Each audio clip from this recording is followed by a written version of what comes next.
Well, in East Africa, the al-Qaeda-linked group al-Shabab has killed hundreds of people in attacks in Somalia, Kenya, and Uganda.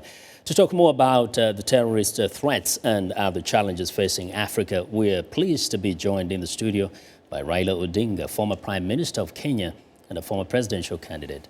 Mr. Odinga, welcome to Africa 54.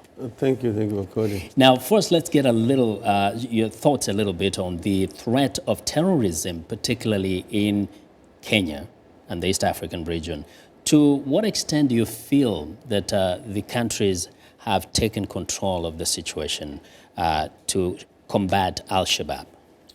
Well, as you know, that al-Shabab has been deeply rooted in Somalia for a long time. And they have been carrying out insurgencies and attacks across our border. So that at times last year, we were compelled to send our troops to Somalia in order to reduce the influence of al-Shabaab. I think that the intervention of our troops in Somalia has helped to stabilize the situation there and to reduce the impact and the influence of al-Shabaab. I cannot say that they have been completely rooted out, but we have helped to completely undermine their influence. They are now on retreat, and we can say that to a very large extent, most of Somalia is now stabilized. In Kenya itself, where attacks have been launched, do Kenyans feel safe from the al-Shabaab attacks? No, not at all. As you have seen in the past few months, there have been sporadic attacks across the border. In Garissa, for example, in Wajir, in Mandera, there have been attacks. There have also been attacks around Nairobi, Mombasa, and other towns in the country. Mm-hmm.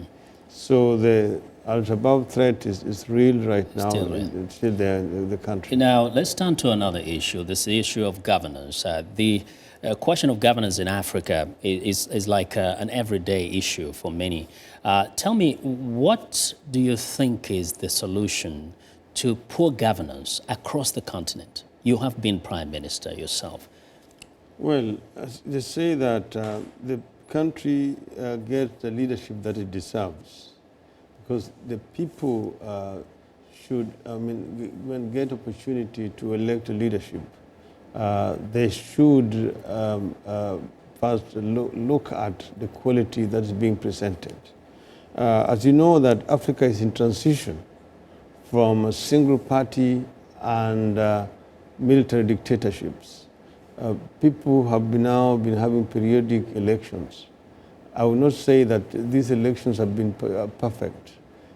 They still see a lot of rigging and manipulations of electoral processes.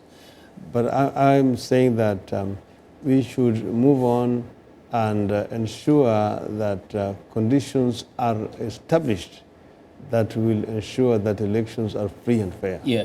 Now, beyond the free and fair elections, what people are complaining about also is the quality of leadership. The leaders appear to be like people who are smart, highly educated, but when they execute their job or they sit into those positions, they appear to be almost like mercenaries who are taking the opportunity to plunder their countries.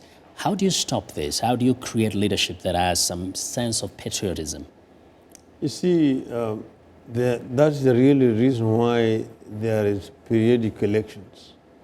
People have an opportunity to weed out the leaders who are corrupt, leaders who are greedy. Yeah, but let me just interrupt a little bit. I mean, look at the situation in Kenya. Even if you go to the lower cadre of leadership, members of parliament get elected, and they spend months just talking about how much money they need to pay themselves when many Kenyans cannot even afford a meal or just basic social services. How do you categorize those kind of leaders who are elected just the other day? Well, I am on record as having said that I think it is not right for members of parliament and even county representatives to look at themselves, look at their stomachs first. They must look at the economy generally as a whole, because actually members should be representatives of the people. They are not rulers of the people, and they must therefore listen to the voice of the people, which has been saying that, look, ladies and gentlemen, we elected you, you are our leaders for the moment, please ensure that you take care of our country. You do not act as mercenaries. Yes. And I've said therefore that remuneration should be considerate. In other words, MP members of parliament should not starve, but at the same time, they should not be extortionists. In other words, they should not overpay themselves at the expense of the taxpayer. You have served at almost the highest level of office in Kenya. You've interacted with African leaders, and just the other day we saw them at the Africa Union. To what extent do you see Africans at that level, the leaders, actually tackling the issues that affect the citizens and not just help perpetuate themselves in power? I think that a number of these leaders in Africa, some of them still belong to the past.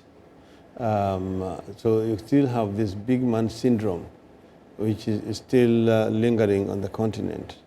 And secondly, some of them miss the point. Like, inordinate time was spent at Addis Ababa condemning the ICC, saying that this is like a neo-colonial institution that is targeting African leaders on the basis of race.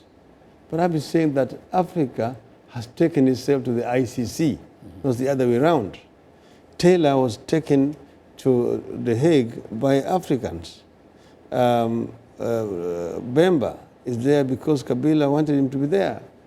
And now the president of Kenya, Uhuru Kenyatta. Bagbo was also ferried there by Africans. Yeah. And the other day, President Kagame sent Nkunda there.